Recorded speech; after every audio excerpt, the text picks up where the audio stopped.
अशोक खरात याचे एक ना अनेक काळे कारनामे दररोज समोर येत आहेत आणि त्यामुळे महाराष्ट्रामध्ये मोठी खळबळ उडाली आहे।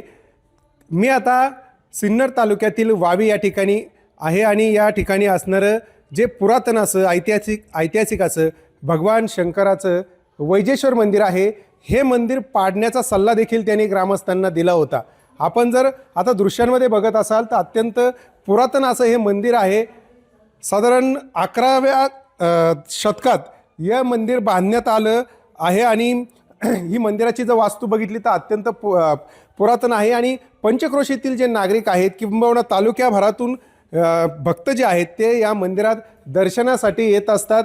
एक मोठं श्रद्धास्थान या गावचं सगळं हे आहे। मात्र या अशोक खरातनी जे आहे तो ऐतिहासिक वारसा देखील पाडण्याचा घाट इथे घातलेला होता आणि त्याचा नेमका या सगळ्या मागचा उद्देश काय होता आपल्या सगळं बोलण्यासाठी इथले हे जे पुजारी आहेत ते आहेत। मला सांगा, या मंदिराची तुमची स्थापना कधीची आहे आणि काय वैशिष्ट्य या मंदिराची? हे 11व्या शतकातील हे यादवकालीन मंदिर आहे। याचं वैशिष्ट्य आहे आपल्याला, हे बघा, देव कोणालाही प्रसन्न होतो, कसा होतो काय होतो त्याच्या भक्तीवर असतो।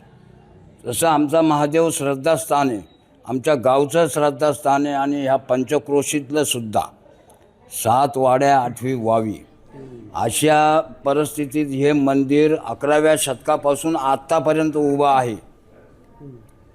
अलग लक्षात